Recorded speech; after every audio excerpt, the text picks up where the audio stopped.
आज हम आपको जो तस्वीर दिखाने जा रहे हैं, यकीन मानिए उसे देखकर आपका कलेजा फट जाएगा। आप गुस्से से तिलमिला उठेंगे कि किस तरीके से बिहार के सरकारी अस्पताल में इलाज के नाम पर गोरख धंधा चल रहा है। किस तरीके से वार्ड बॉय इलाज के नाम पर मरीजों से सरेआम वसूली कर रहा है, वो भी बिना किसी डर और खौफ के। उसे कोई डर नहीं, उसे सिस्टम का डर नहीं। दरअसल ये तस्वीरें हैं पूर्वी बिहार के सबसे बड़े सरकारी अस्पताल के। आपको बता दें, ये तस्वीरें हैं भागलपुर में सबसे बड़े अस्पताल के नाम में शुमार जवाहरलाल नेहरू मेडिकल कॉलेज अस्पताल की, जिसे मायागंज अस्पताल भी कहा जाता है। इस अस्पताल में आए दिन कुछ न कुछ अजीबोगरीब होता है, जिसे देखकर इलाके के लोगों का पारा 7वें आसमान पर चढ़ जाता है। और आज न्यूज वॉर के कैमरे में कुछ ऐसा कैद हुआ जिसे देखकर आपका माथा ठनक जाएगा, आप गुस्से से तिलमिला उठेंगे। दरअसल इस अस्पताल में ट्रॉली मैन के द्वारा मरीजों के परिजन से, यानी वार्ड बॉय जो ऑक्सीजन या फिर सलाइन वगैरह लगाता है, वो मरीजों के परिजन से 100 रुपए पर मरीज वसूलता है और ना देने पर उन्हें समय पर सलाइन या ऑक्सीजन सिलेंडर मुहैया नहीं करवा पाता। ये तस्वीर देखिए, अब से कुछ सेकंड पहले ही उसने एक मरीज से 100 रुपए लिए और जेब में चुपचाप रख लिए। ऐसे में सोचिए कि इस तरीके से लगातार वो आए दिन ना जाने कितने मरीजों से सरेआम 100 रुपए लेता है।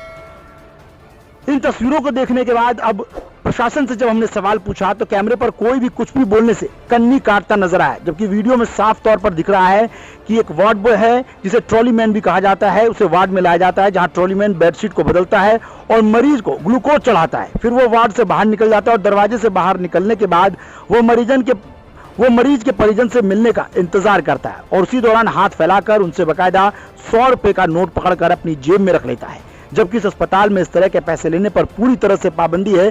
सही शब्दों में कहें तो ये रिश्वतखोरी है। लेकिन रिश्वतखोरी बदस्तूर जारी है, क्योंकि अस्पताल प्रशासन का इस वार्ड बॉय को कोई खौफ नहीं है, क्योंकि वार्ड बॉय को भी पता है कि यदि पकड़े भी गए तो उस पर क्या कार्रवाई होगी। अब ऐसे में देखना दिलचस्प होगा कि इन तस्वीरों को सामने आने के बाद क्या इस वार्ड बॉय पर कोई कार्रवाई होती है। यदि परिजनों की माने तो वार्ड बॉय सिर्फ अकेला नहीं है, इसके साथ अन्य वार्ड बॉय भी इसी तरह का काम करते हैं और कोई भी सुविधा देने के बदले परिजनों से सीधे तौर पर कैश और रिश्वत की मांग करते हैं। यदि कोई परिजन लाचार या बेबस हो तो फिर इलाज देने तक से मना कर दिया जाता है। ऐसे में परिजनों के पास कोई ऑप्शन नहीं होता और वो पैसा देना ही बेहतर समझते हैं। वैसे भी आपको पता है, सरकारी अस्पताल में ज्यादातर गरीब तबके के या फिर जरूरतमंद लोग ही इलाज के लिए पहुंचते हैं, जहां उन्हें लगता है कि सरकार की तरफ से उन्हें मुफ्त में इलाज मिलेगी, क्योंकि आम आदमी के टैक्स से ये अस्पताल चल रहा है। लेकिन यहाँ तो एक अलग ही गोरख धंधा चल रहा है, यहाँ तो एक अलग ही खेल चल रहा है कि पैसे दो और इलाज कराओ। अब ऐसे में इन लोगों के पास यदि इतने पैसे होते तो फिर ये सरकारी अस्पतालों के चक्कर ही क्यों काटते। जनता की टैक्स को किस तरीके से बंदरबांट किया जा रहा है वो भी इन तस्वीरों में देखिए।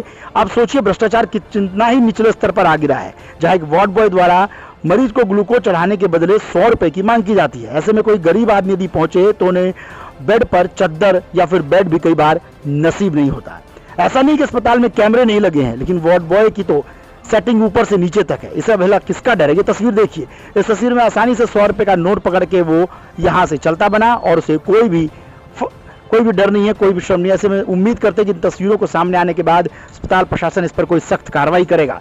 उम्मीद है कि तस्वीरों को आने के बाद अस्पताल प्रशासन इस वार्ड बॉय पर कार्रवाई करेगा, ताकि जो कार्रवाई है वो एक नजीर बनेगी और आने वाले दिनों में किसी अन्य मरीज से इस तरह से इलाज के बदले 100 रुपए या फिर रिश्वत की मांग नहीं की जाएगी। इन तस्वीरों को देखकर समझ सकते हैं कि मायागंज अस्पताल में किस तरीके से पैसे का लेन देन चल रहा है और इलाज के नाम पर किस तरीके से मरीजों को ठगा या लूटा जा रहा है, वो साफ तौर पर इन तस्वीरों को देखकर आप समझ सकते हैं। ये एक्सक्लूसिव तस्वीरें आपके स्क्रीन पर है, जो आप देख सकते हैं किस तरीके से एक वार्ड बॉय पहले वार्ड में आता है, बेडशीट बदलता है, ग्लूकोज लगाता है, मरीज से बात करता है और उसे नहीं पता था कि सामने एक मोबाइल में उसका पूरा वीडियो बनाया जा रहा है। उसके बाद बाहर रुकता है, मरीज के परिजन के आने का इंतजार करता है और परिजन चूंकि मजबूर हैं, लाचार हैं, बेबस हैं, उनके पास कोई ऑप्शन नहीं है, लिहाजा उन्होंने सोचा कि उनके मरीज की जान बच जाए। ऐसे में 100 रुपए देना ही उन्होंने बेहतर समझा। तस्वीरों में देख सकते हैं किस तरीके से लॉबी में आकर सरेआम 100 रुपए लेकर अपने जेब में डालकर चलता बना। और ये तो सिर्फ एक दिन की तस्वीरें हैं, आए दिन इस अस्पताल में सैकड़ों मरीज रोजाना आते हैं। ऐसे में प्रति मरीज के हिसाब से भी यदि ये वार्ड बॉय 100 रुपए की रिश्वत लेता है तो आंकड़े आप खुद घर पर बैठकर जोड़ सकते हैं। उम्मीद है कि स्वास्थ्य विभाग इस पर कार्रवाई करेगा और इस तरीके का गोरख धंधा आने वाले दिनों में दोबारा ना हो, इसको लेकर भी सुनिश्चित करेगा। इसलिए इस वीडियो को ज़्यादा से ज़्यादा शेयर करें और अपने सोशल मीडिया हैंडल्स पर भी सवाल सरकार से पूछें, हैशटैग करते हुए कि आखिर सरकार ऐसे लापरवाह वार्ड बॉय पर कब कार्रवाई करेगी।